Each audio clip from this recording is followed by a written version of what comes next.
at Pennsylvania Historic Marker for Union Canal. It's another one of these. I think there's like a total of 7 Union Canal markers. We've visited one. We've also visited the Union Canal Tunnel Historic Marker. This one here is along 72, Route 72, right here at the Bunker Hill Church. And it says, after entering the reservoir at the Big Dam in Swatara Gap, water from Swatara Creek came down the branch canal to the waterworks, 3.7 miles southwest of here. At that point, it was raised by water wheels and steam pumps and carried by a feeder tube to the summit level near Lebanon. From there, the canal descended eastward to Reading and westward to Middletown. So the Union Canal is actually, if we're looking down this way, that's Frog Hollow Bar. It'd be out to Swatara, and then Waterworks is out this direction, which that's where we're going to go, because we're actually going to look at one of the old Union Canal locks that is still there, in full, like with the dressed stone and everything, still exists there. So we're going to go out there, look at that, and then we'll talk a little bit more about Waterworks to Pine Grove at the Union Canal. Thanks, everybody. Hey, everybody. So I went driving around, looking around. I have no idea where this canal lock is. I went back all through this area. It's in the Union Waterworks. We're actually at the fire station here, Union Waterworks. It's referred to as Waterworks a lot of times, but also sometimes as Union Waterworks is the appropriate and the proper name. But I just can't find the thing. It was something I just happened upon, and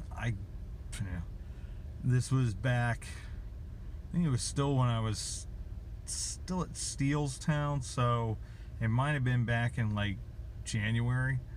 And I'll look some more and try to find this, but I want to complete this video for the Union Canal Pennsylvania Historic Marker. But and just talk about the significance of it. Union Waterworks was sort of the, I don't know if you want to call it the northern tier, but it was the start of the northern branch. Like, one of the problems you ran into with canals is that they would run out of water, especially when you got into sort of more of the drought season in the summer. You know, even sometimes in the winter, you know, the water would get so low, and that was one of the problems that they ran into with the main Union Canal, is that they were having trouble with the amount of water that they needed to actually make the canal function. And it also, this northern branch served sort of a dual purpose. They wanted access to Schuylkill County, Pine Grove, to the anthracite and coal fields, and this route was perfect. They could dam up the Swatara Creek like they did, get that water that they needed for the feeder branch, which is part of the reason it was called the feeder branch, but also they'd have access directly to Pine Grove, and they'd be able to get that anthracite and that coal from that Schuylkill County region. So this was a branch that was extraordinarily important. I believe it was completed in the early 1820s, 22 or 23. Very, very, very important to the, because canals was basically, we think of our trucking industry today as the way we transport goods. Well, the Union Canal in this area here in Pennsylvania, you know, and canals in general, they were the main transportation route. This was before trains were becoming a thing yet. And this branch from Union Waterworks up to Pine Grove, it lasted till, I believe it was 62 or 63. They had a flood, and it was a big time flood. It wound up destroying and breaking the dam. It destroyed a lot of the canal locks, and it just basically made that canal, the northern branch, it wasn't worth replacing. And at that stage as well, the railroad was now coming in. The railroad from Lebanon to Tremont, which is just a little bit north of Pine Grove, that followed basically the same route right along the Swatara Creek, and it was coming to a point where it was phasing it out anyway. So they just never repaired it. Tragically, though, in that flood, quite a few people were killed. When the dam broke, all that water came down through. We actually did a video at Walmer's church, and I didn't, I read in a book later about this, but I think they're either Proudfeet or Proudfoot family. The mother and the 2 daughters were killed, and they're actually buried there. And it was just like such a unique thing, because it actually talks about they were killed in that flood, I believe in '62.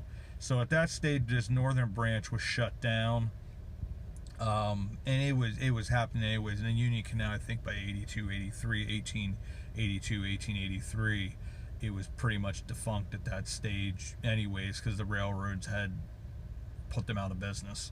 It was cheaper, they could take more goods, it was faster.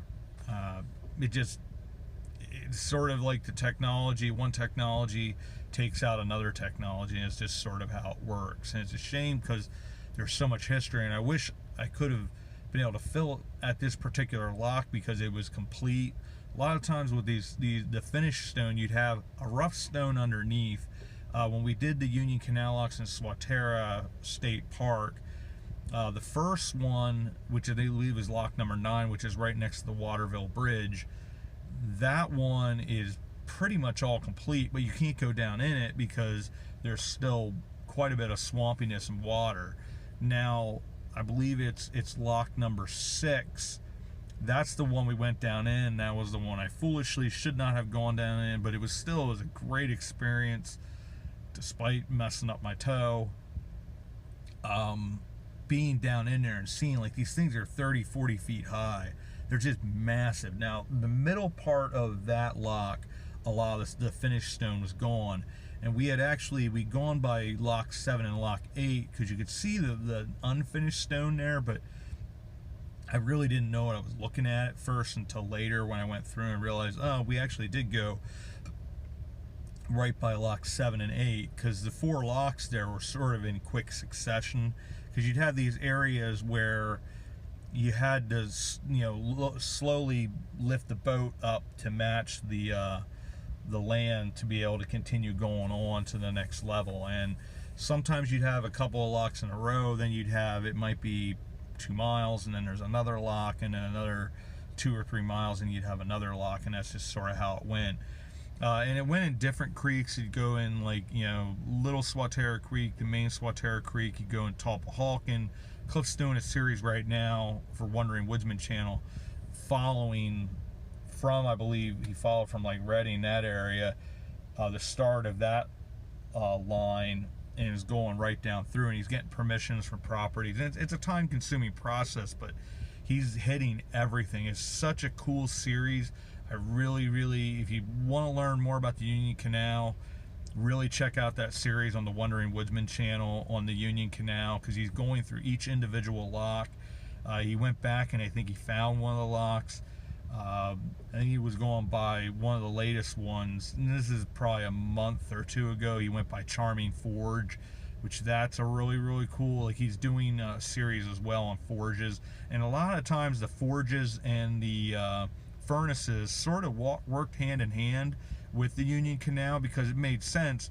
You'd take your product that you'd make off the furnaces or the forges, whether it's the pig iron or the finished iron or the finished products, whatever they were making at the forges, and you'd be able to put them right on the Union Canal. And that was like, we just did a video on Monument Park in Lebanon, and that was a recruitment camp for the 93rd Pennsylvania Volunteer Regiment that the Colemans put together, especially G.W. Coleman, Mrs. G.W. Coleman. I believe I have that correct. She was the main proponent behind that, and the Union Canal was just north of that, a couple streets up, a couple blocks away. And, even with movement of whatever, you'd have to have Union Canal right there at that encampment. They needed their supplies. The supplies could easily come in through the Union Canal. So you would see a lot of times too, sometimes even the Union Canal would work directly with the railroads for a period of time. There was probably like a 30-year overlap where they sort of worked together. The Cornwall Railroad there at Donamore Station near Lebanon Catholic, or where Lebanon Catholic used to be, that went directly to the Union Canal where they would take their iron ore, if they'd want to ship it to other furnaces, they'd take it on the railroad up the Donnemore station, load it on the Union Canal, and take that to different forges or furnaces, whatever they needed to do, because they were such a huge operation in Cornwall with their iron ore. Because a lot of times you think about just the furnace, but they were actually a mining operation primarily, first and foremost, and then they had all those different furnaces. And as you went over time, as new technologies came in, you had different types of furnaces were then created. It burned hotter, could actually do quite a bit more product, that type of stuff. So the Union Canal was essential. You know, this was, our country didn't exist, it didn't evolve, it didn't grow, the Industrial Revolution didn't happen without the Union Canal and canals in general, because, you know, they were huge undertakings. They were the super highways of the day at that stage. You know, we always talk about like the Mississippi River being this huge transportation network, and that's what it was for a long period of time. It was an easy way to go north and south, you know, to get down to the Gulf of Mexico, Atlantic Ocean, to be able to transport goods all over the place. And then they were our major highways, and the canal sort of linked those highways, if you will, that, you know, the rivers that were navigable for smaller ships and boats and that type of stuff, and then the canals that sort of linked the creeks that weren't necessarily navigable, and they made them navigable, but they were huge undertakings and projects. I mean, they were the biggest projects of their day. I remember, I believe it was Erie Canal, or it was one of those canals up in New York. They had Governor Clinton, they called it Clinton's Folly. Everybody thought this was insane what they were trying to do, but it ultimately brought an enormous amount of wealth to New York. It was a brilliant idea, but it was risk. And these canals, they were certainly risks, and, you know, they lasted for quite a period of time. I believe the Union Canal, they first started working on the very first part was over in Myerstown, Pennsylvania, in Lebanon County. They made 3 locks there where they were trying to start, and then ran out of money, and then eventually got back into the process maybe like 20 years later in the early 1820s, and started creating this Union Canal. And they actually got money. They may do like these lotteries where you could invest and then you get your money back, that type of stuff. But yeah, it's Union Canal is impressive, and you know, like I said, I wish I could find that thing, and maybe I can, and do a short video showing you that lock that still exists, because it was pure chance that I came upon it. But that's the Union Canal. We'll do a bunch more of these, because like I said when I was at the historic marker, I believe there's 7 or 11 of them, because I know there's another one that there's one over in Myerstown that talks about the first locks. We'll do that one, and we'll actually film those locks, because some of them are still there with the finished stone. And then there's another one down along Route 22 near Union Deposit in Hanover Township that will do that as well. And then that will be 4 of them, because the one that we have done was in the Swatara State Park, and that's where those locks are that we went through and showed you. And at some point, I'd love, if I get to the stage where my feet are back to where I can walk a little bit longer distances, because I just don't want to try that right now. We're getting there. It's getting better. But it's still like there's some concern. I got to be careful with my feet that I don't overdo it. Stuff's healing, starting to move forward, but some of the stuff's a little more brutal, so I got to be a little more careful. Don't want to get that going through constant infections, that type of stuff. But as always, I want to thank you for coming along on this adventure. We go and discover some more hometown history, and as always, we will see you all about town. Thanks, everybody.